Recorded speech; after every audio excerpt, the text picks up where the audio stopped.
Check the description for the following discount codes. Today we'll be taking a look at the Next Level Racing GT Lite Pro. You may be familiar with the GT Lite and the FGT Lite, the one that switches between Formula position and GT position. This is their Pro version of the GT Lite, hence the name, obviously. And additional features we get with this are a bit more rigidity, a dual shifter and handbrake mount, a seat that is much more padded than what the original one is, and the whole frame and construction is rated to take entry-level direct drive wheelbases up to 13 Newton meters of torque. So this will be quite an interesting little cockpit, because fold-away cockpits, which is of course what this is, are super popular. So many people don't have space for a dedicated rig. Having a fold-away option is, the only way they can enjoy their sim racing, and the Playseat Challenge is probably the most popular fold-away cockpit that I can think of in the market. And this effectively will be competing directly with that. And it looks, from what I can see here, to be a better proposition already, just by comfort, the shifter and handbrake fitting options, and the fact that it's a bit more rigid. Oh, and it also comes with wheels on the back, so not only do you fold it up, you can then wheel it away, which we'll all see a bit later. I have the instruction manual here, and it's nice to have a physical instruction manual rather than a QR code that you scan and have to look up on your phone.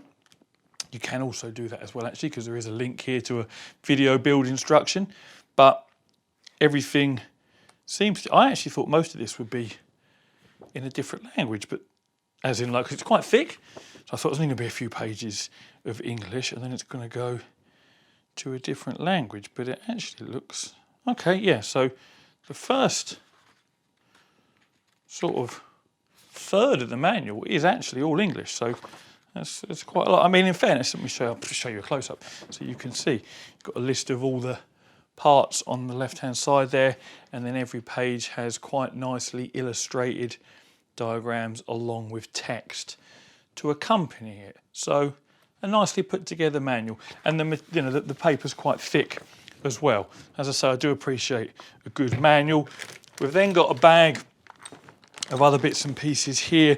This looks like it's to be the shifter and handbrake plate. In there we've got some tools, some nuts, some bolts, and a couple of straps, and some other bits and bobs. Those straps that you see in here, I don't know whether you'll be able to see it on the box here, but they are what aid with the rigidity of the wheelbase. You tighten them up to the pedal deck to take up play in the wheel deck, is how that appears to work. So what else do we have?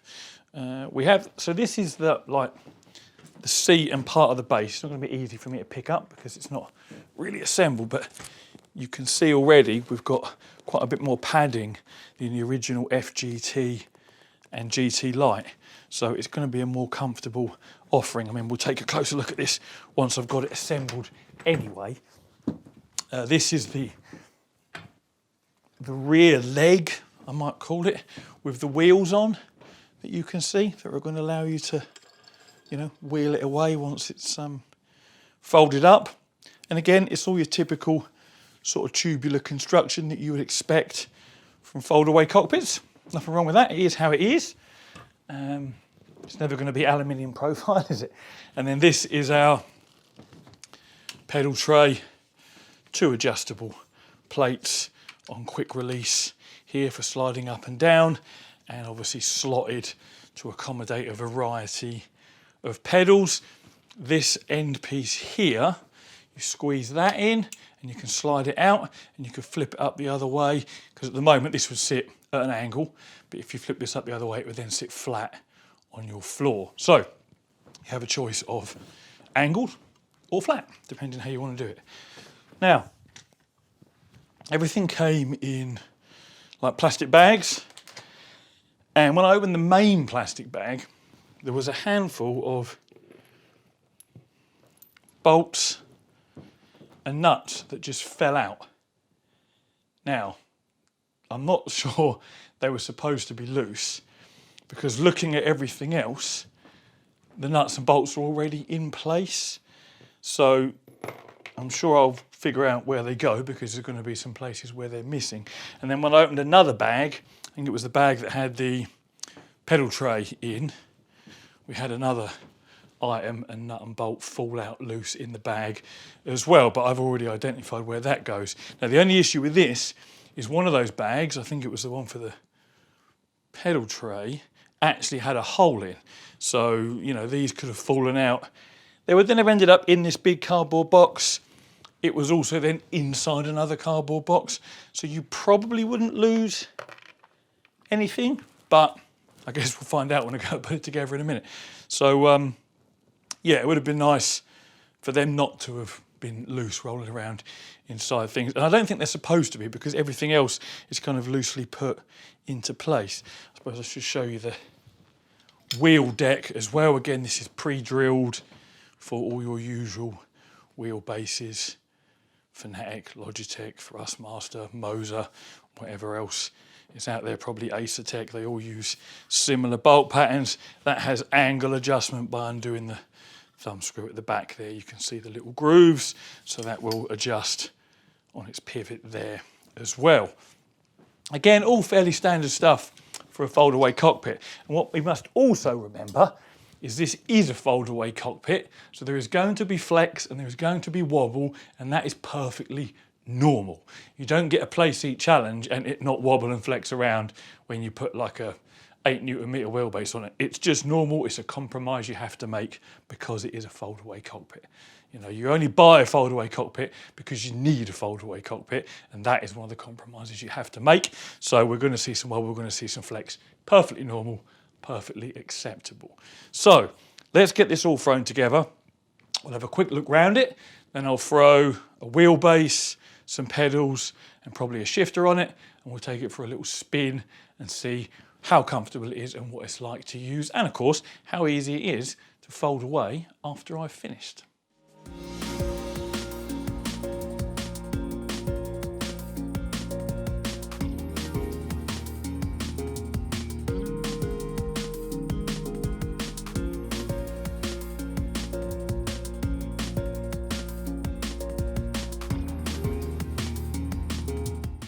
Well, that was a fairly straightforward assembly. There wasn't that many parts to attach, as you could see from the early part of the video, but it all went together easily. The instructions were very well laid out, not only with pictures but with text descriptions as well, as you see earlier. So that made it super easy to put together. So all I'll do now is grab a camera and do like a little close-up walk around, show you the adjustment points before I then fit steering wheel, pedal, shifter, and actually give it a little go. So let's have a close-up. There's actually quite a lot of adjustment on this. So we'll start at the back here. This whole upright section, which is actually quite nice padded material, as I mentioned in the sort of introduction, a big step. You know, this is actually quite a thick bolster here. So a big step up from the other Lite series, the non-pro versions that were all just netted. And again, a lot more comfortable looking than what the Playseat Challenge is. Again, bolsters here as well. So if we look around the back, there's a hole here. You can just about make out a little bit of red. That's the top of an arrow that points up and down. And in here, you squeeze a little pin, and it actually allows you to slide this piece in and out of this piece, giving the upright section some adjustment. I think there's 3 or 4, maybe 4 holes. Obviously the same the other side as well. And you can just slide that up and down. So that's a nice easy one to adjust. The angle of the whole backrest can be adjusted by pulling this pin out here, and the same the other side. And if you look round here, there's the end of the pin. There is 3 holes, so you would pull it out like that, and obviously adjust it to one of the 3 holes to adjust the angle of adjustment there. If we look down here, the nut and bolt runs through here.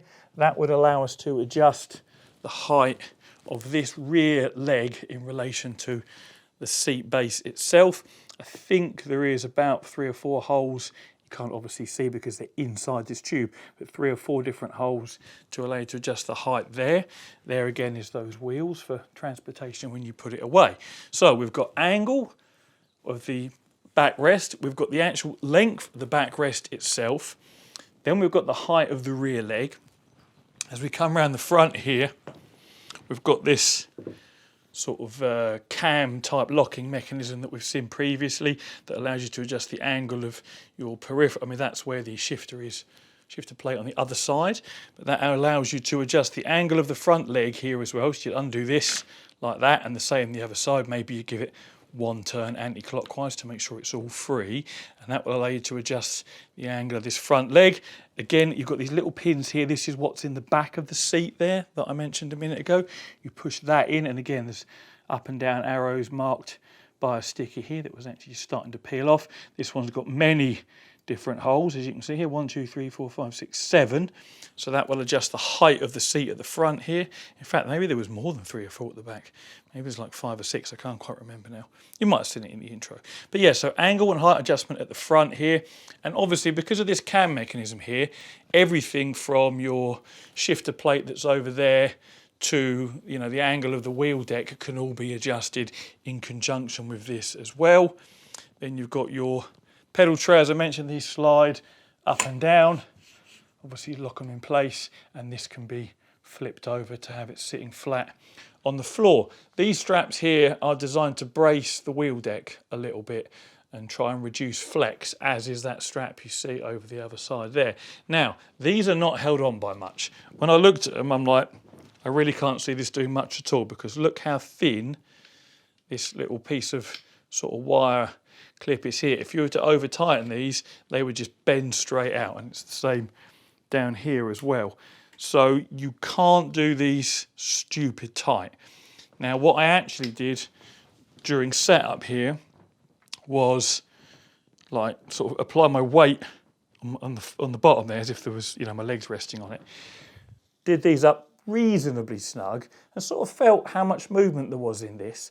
And then I slackened these off, and there was noticeably more movement. So whilst you can't do them stupid tight, hello Ori, they do actually make a difference. I honestly didn't think they would, but they do. So they work just fine. Now here's our, look at her, look. Always wanted to get involved. This is our handbrake and shifter plate. There is a top plate that you see here. That is actually bolted to a plate underneath by 4 bolts here. So you, I don't know whether we'll see this very well, but you can see the 4 bolts under there, and you can see the cutouts in that plate underneath. So you've actually got 2 different plates. I mean, you can see, yeah, you can see through the gaps here. So depending what shifters and handbrakes you've got a hell of a choice of different ways to bolt it down. So you should be able to get most things on here. So there's all our adjustments. And of course, sorry, this is the last thing. You undo that, and you can adjust this that way and that way as well.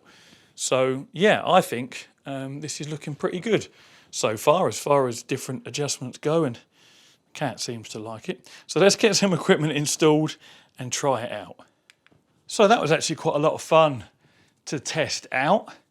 I enjoyed it. The seat is comfortable, far more comfortable than any of the other foldable cockpits I've used, Playseat Challenge and the other fold-away cockpits from Next Level Racing.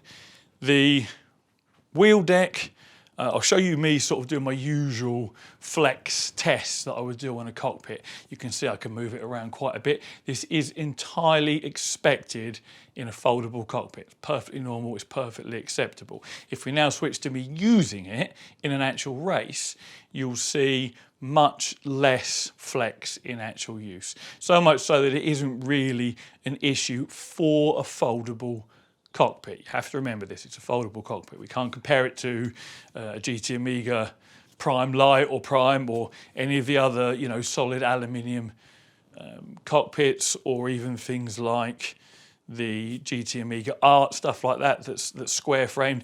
None of them fold away. This folds away, it's going to have flex, it's going to have a little bit of wobbles, just the way it is. If you need a fold away cockpit, that's your compromise. So yeah, not as bad in use. If we now take a look at the shifter and handbrake mount, again, I can make it wobble around a lot, But when I then use it, yes, it's still moving, but I've got a shifter mounted there, which is something you can't do out of the box on a Playseat Challenge, for example.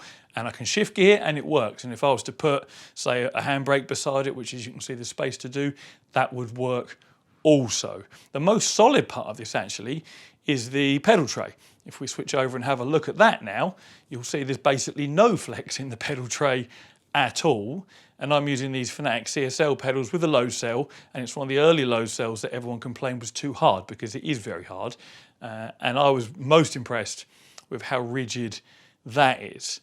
But the whole thing in use as a package is very comfortable, very functional, and I would have no problem recommending it for £279, which is what it is. There's a link in the description, over the Playseat Challenge. Because for me, this is just so much more comfortable with so much more adjustment, and I showed that all earlier in the video as well, with a much better pedal tray, and it has a dual shifter and handbrake mount that can be fitted either side should you want to put it on the right hand side.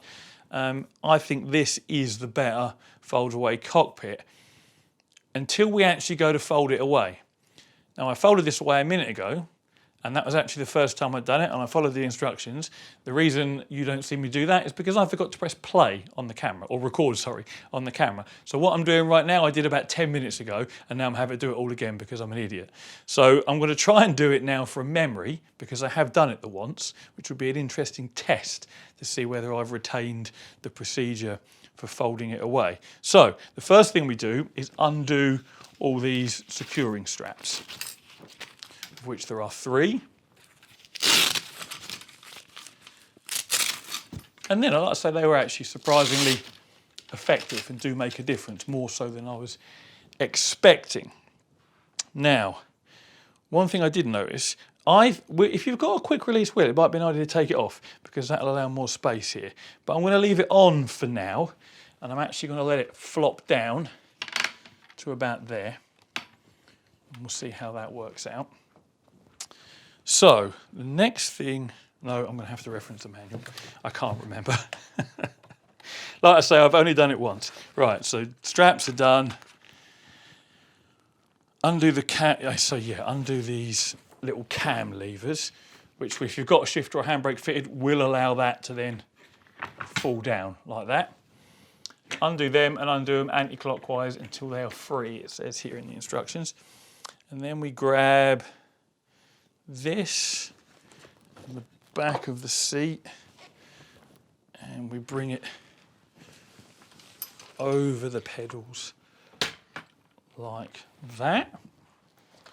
And then I think we do the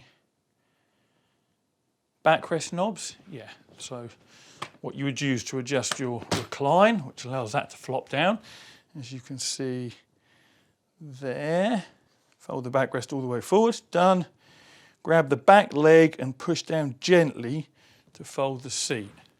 Back leg, push down gently to fold the seat. So it goes to there. Yep. Then I think we just do the straps and the cam buckles back up. So we do these back up now so that it can't flap around too much. Like so. Probably put your handbrake and shifter, kind of where you want, really. Oh, it's still a bit stiff. Is that because it's resting on it? Oh, it is, yeah. Okay. Let's just slacken that off some more then. There we go. Put that where I want it. Nip those up, and then what it says is to use the securing straps. Make sure I'm still in shot. I'm not squashing the cat. Come on, Rory, mind yourself. Yeah, you use these straps to kind of wrap around and keep it all together.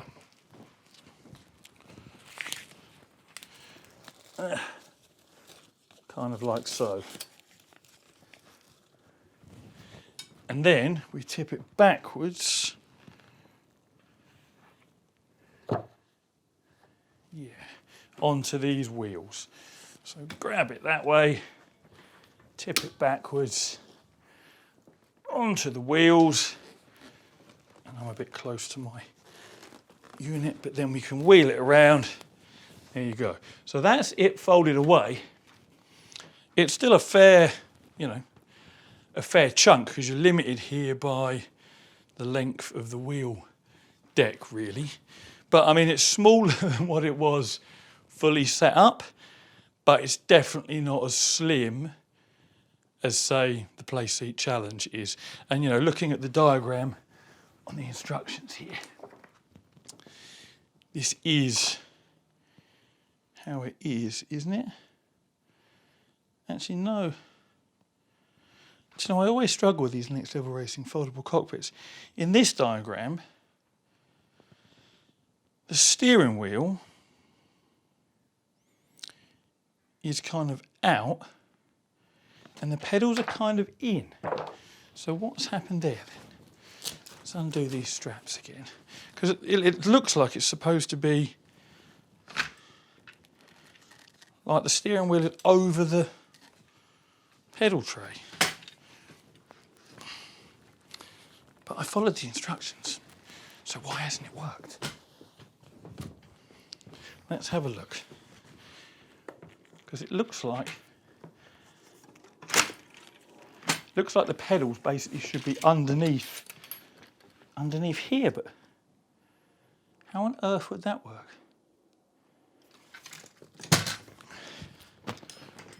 I don't know. Let's undo those cam buckles again. And like I said, I've done this once already, but I actually had the same result last time.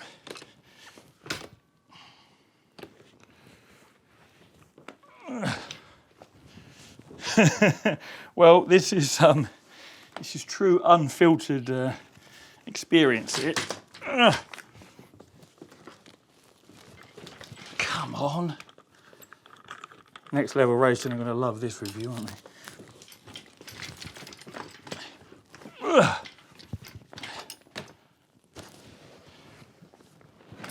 Right, so that's back to where it sort of would be. So how would you get your steering wheel over the pedals?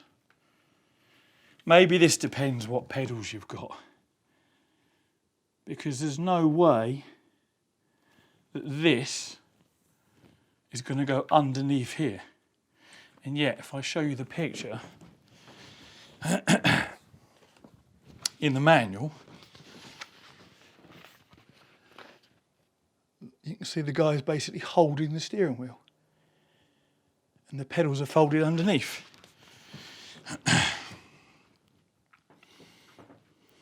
How has he achieved that?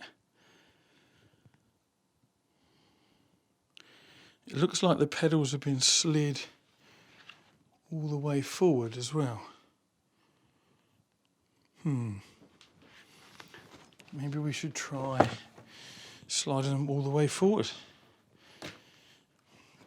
See whether that makes a difference. But then if you do that every time, your pedals are no longer sitting exactly where you want them.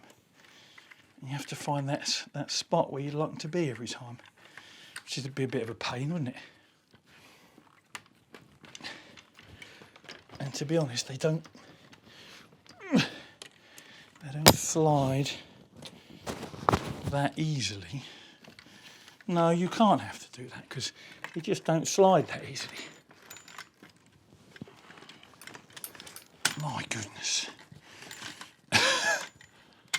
Now, I'm sure this is one of those things. Oh, there we go. It's one of those things that will get easier the more often you do it. No doubt. Because you'll find the knack. But right now, it's a bit of a ball ache. So they're all the way up there.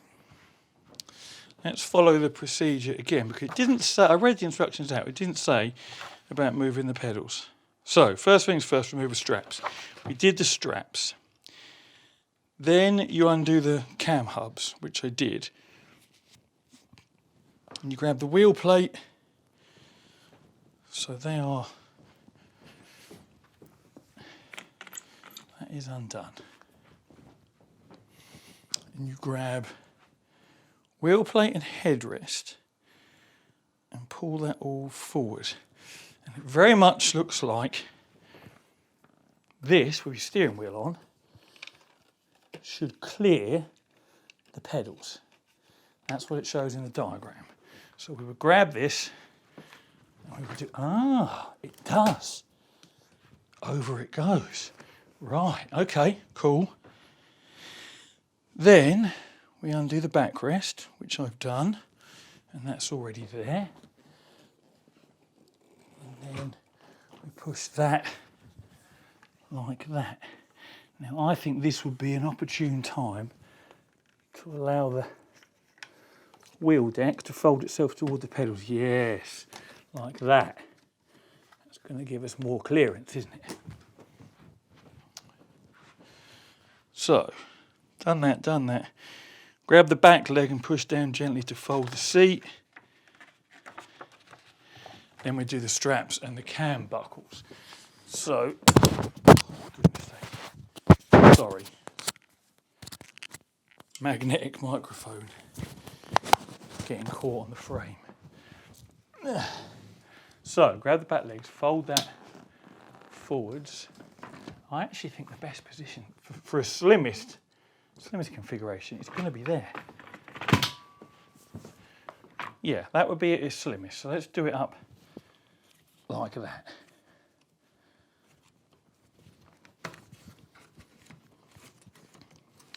This looks much slimmer than how I had it a minute ago. Much slimmer.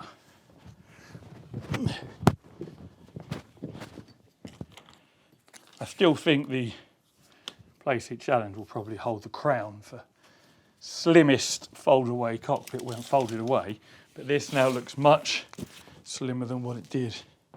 Grab our straps, fold them around. Yeah, that makes more sense. Nice and secure. And then lift it up onto its back wheels, like this. There we go. So that is it folded away as per the instructions. So again, not super slim, but slim enough to, you know, perhaps put in a cupboard or behind a sofa or wherever it might be that you need to put it. So yeah.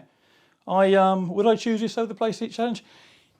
If I could get away with it being folded to this sort of fatness, then yes, I would. For the reasons I mentioned earlier, the seat's more comfortable, the pedal tray is much more rigid, has a lot more adjustability. We have a dual handbrake and shifter mount, and there's a lot more adjustment as far as height, angle, and pretty much everything goes. So yeah, I think it's a great little cockpit. 279 notes. On the Next Level Racing website, there will be a link in the description should you want to pick one up. So, as always, thank you very much for watching and take it easy.